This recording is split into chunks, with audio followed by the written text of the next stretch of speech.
राधे राधे, जय श्री कृष्णा। एकादशी की शुभकामना सभी भक्तों ने। आज चैत्र मास के शुक्ल पक्ष की एकादशी है। कथा लेकर आई हूँ। पसंद आए तो लाइक करियो, सब्सक्राइब करियो, कमेंट में बताइयो कथा कैसी लगी। और आज के दिन सबने व्रत रखना चाहिए, जिस पे भी रहा जावे। जिस पर नहीं रह जाता तो अन्न खान की टाल कर दो, कुछ भी खा लो, फल फ्रूट सम किए कुछ खा लो। लेकिन हमारे गुरुजी बताए हैं कि महीने में 2 दिन तो अन्न का त्याग करना चाहिए। एकादशी का दिन अन्न में पाप का वास हुआ है। जितना भी पाप हुआ है सृष्टि में, अन्नमय का बैठ जे है गैस का दिन, इसलिए हमने गैस ने अन्न नहीं खाना चाहिए। और इस दिन विज्ञान भी कहा है कि 2 दिन महीने में पेट की सफाई हो जे है अपनी। सारा दिन आप खाई जावा, हाँ भीतर में भर जे है गंदगी, अपना पेट की भी सफाई हो है और अपन परमात्मा का नाम जाप का मौका मिला है, कृष्ण भगवान खुश हो है। तो इसलिए जो भी अपन 2 दिन अन्न छोड़ना वो गरीबा का दान करो। राधे राधे। तो युधिष्ठिर बोले कि हे भगवान, हाथ जोड़कर कृष्ण भगवान तक कि कोई ऐसा व्रत बताओ जिसके करने से हमारे सारे पाप नष्ट हो जाए, जो गलती तो पाप हो जाए हैं वो नष्ट हो जाए और हमें परमात्मा का वास मिले। तो श्री कृष्ण भगवान बोले कि चैत्र मास के कृष्ण पक्ष की शुक्ल पक्ष की एकादशी है, कामदा एकादशी है शुक्ल पक्ष की। तो इस व्रत को करो, दोनों करो, चैत्र मास के कृष्ण पक्ष की भी शुक्ल पक्ष की भी एकादशी का व्रत करो, इससे सारे पाप नष्ट हो जाए हैं। तो बोले कि कृष्ण भगवान बोले कि इसकी कथा सुनाऊं मैं और ध्यानता सुनो। चैत्र मास में पाप रूपी ईंधन को भस्म करने वाली दावानल की तरह हे राजन, पापों को नाश करने वाली और पुण्य को बढ़ाने वाली कथा सुनो। प्राचीन समय में श्रवण और रत्नों से सुभूषित रत्नपुर नामक के नगर में मोधोन्मत्त, पुंडरीक आदि नाग निवास करते थे। हे गंधर्व, किन्नर, अप्सरा राजा पुंडरीक को सेवन करते थे। वहां ललिता नामक की एक सुंदर अप्सरा थी, जिसका नाम ललिता था। बहुत सुंदर थी, वो नाच करया कर दी सभा में। पुंडरीक की उसमें नाच करया कर दी, वो बहुत सुंदर नाचा कर दी। तो ललित नाम का एक गंधर्व था उसी नगर में, रतनपुर नगर में गंधर्व नाम का ललित नाम का था। तो दोनों के तालमेल मिल गए, ललित के और ललिता के। दोनों ने आपस में शादी कर ली, एक दूसरे से बहुत ज्यादा प्यार करया कर दे में, एक दूसरे के बिना रह नहीं सके थे। तो एक दिन वो अप्सरा घर पर रह गई ललिता, वो नाच में जा नहीं पाई, उसकी तबीयत खराब होगी। तो ललित गाया करदा, ललिता नाचा कर दी। तो ललित का ध्यान ललिता में रहा, उसका सारा ध्यान उसे के बारे में सोचें गया। तो ललित गाया करदा तो ध्यान भटक गया। तो उसका ध्यान भटकना था, उसके जो सुर थे वो भी नहीं आए, वो सुर बेसुरा गाने लग गया, उसके ताल सुर सारे बिखर गए और वो बेसुरा गाने लग गया, क्योंकि उसका ध्यान बिना मन के तो कुछ भी नहीं कर सकते।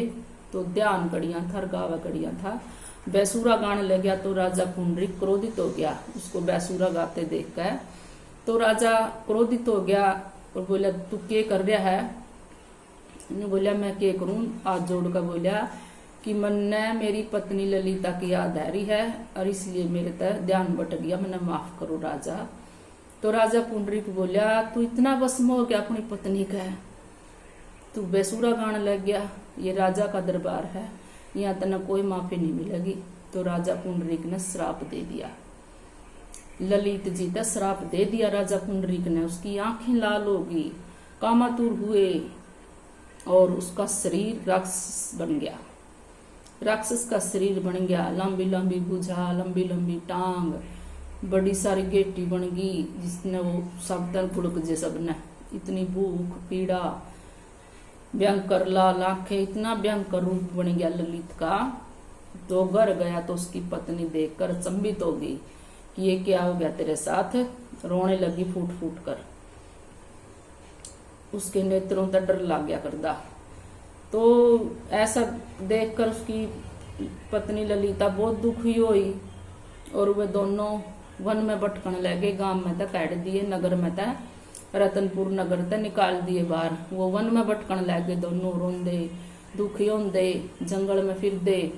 तो इस कारण वो बहुत दुखी हो गए, बहुत दुखी हो गए। तो एक दिन रोंदी रोंदी ललिता श्रृंगी ऋषि के आश्रम में चली गई। उसने एक आश्रम दिखाई दिया, वो आश्रम था श्रृंगी ऋषि का। श्रृंगी ऋषि के आश्रम में जाकर बैठकर रोने लगी। तो श्रृंगी ऋषि आया तो बोला, बेटी तू कौन है, कहाँ से आई है, तेरे को के दुख है, बता मन बेटी। तो श्रृंगी ऋषि तब बोली कि हे महाराज, मैं बहुत दुखी हूँ, ऋषिवर मुझ पर दया करो, कृपा करो। रो रो कर विलाप करने लगी, दया करो मुझ पर महात्मा, कृपा करो, मैं बहुत दुखी हूँ, मेरे पति को श्राप मिल गया है, राजा पुंडरीक ने मेरे पति को श्राप दे दिया। तो ऋषि बोला, बेटी क्यों दिया, क्या कारण था। तो बोली, महाराज मेरा पति गाया करदा सभा में और मैं नाचा कर दी। एक दिन मेरी तबीयत खराब हो गई और मेरा पति का ध्यान मेरे में था, वो बेसुरा गाने लग गया, इसी कारण राजा ने मेरे पति को श्राप दे दिया। हे महात्मा कृपा करो, आप तो भगवान का रूप हो, कोई भी श्राप आपता है वो नहीं है, आप टाल सको हो। तो ऋषि बोला कि बेटी मैं तो भगवान नहीं हूँ, लेकिन उपाय बता दूंगा, वो उपाय आपने करना पड़ेगा।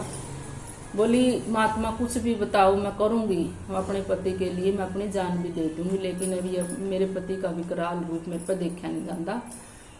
तो महात्मा ऋषि बोले कि बेटी चैत्र मास के शुक्ल पक्ष की कामदा एकादशी आ रही है, उस दिन बाद तो तू उसका व्रत कर, वो सब पापा ने नष्ट करेगी। तो बोली, हाँ महाराज मैं जरूर करूंगी। और ये व्रत रख कर अपने पति का नाम संकल्प कर दिए, क्योंकि पति पत्नी का पाप और पुण्य एक हुआ है, जो तुम इसके लिए कुछ भी करेगी तो इसने मिल जाएगा। तो वो आगे सवेरे नहा धो कर न शुक्ल पक्ष एकादशी आएगी चैत्र मास की, तो सवेरे नहा धो कर परमात्मा का ध्यान सारा दिन, जय श्रीमन नारायण जय श्रीमन नारायण जय श्री कृष्णा का नाम जाप कर दियो। इन्हें सारा दिन कुछ भी अन्न पानी सब कुछ भी नहीं मुँह लाया, सारा दिन परमात्मा का चिंतन भजन करया। और द्वादशी का दिन उसने ब्राह्मणों को भोजन कराया और गाय को रोटी खिलाई और अपना व्रत खोल लिया। तो ऐसा करने से उसके पति का श्राप दूर हो गया और जैसा शरीर था उसी शरीर में हो गया। ललिता प्रसन्न हुई और उसने कामदा एकादशी का व्रत संपूर्ण करया और दोनों ने मिलकर दापन करया, राक्षसियों ने दूर हो गई। हे नृपश्रेष्ठ, यह जानकर इसका व्रत अच्छी तरह से करना चाहिए, लोगों को हित के लिए तुमने बहुत अच्छी बात बताई है। युधिष्ठिर बोला, मैं भी इस व्रत को करूंगा, सारी प्रजा से करवाऊंगा। तो बोले, इस दिन क्या खाना चाहिए, तो इस लोगों के सगार लेना चाहिए, इस दिन फल फ्रूट कुछ भी खा ले, लेकिन अन्न न खाओ। हे नारायण, हे कृष्ण भगवान, हे श्रीमन नारायण, जिस तरह ललिता और ललित के दुख दूर करे हैं, उनके कष्ट दूर करे, सबके करिए परमात्मा, तेरी शरण में पड़े। हे नारायण, सब पर कृपा करिए। ये थी एकादशी की कथा। बताओ कैसी लगी, कमेंट में जरूर बताइयो और इस व्रत को जरूर करियो। जय श्रीमन नारायण, चरणौ शरणम प्रपद्ये श्रीमते नारायणाय नमः। कृष्णाय वासुदेवाय हरे परमात्मने प्रणतः क्लेशनाशाय गोविंदाय नमो नमः। जय श्रीमन नारायण। सबका मीठा बोलो, मीठे बनकर रहो सबके और परमात्मा का ध्यान करो। राधे राधे।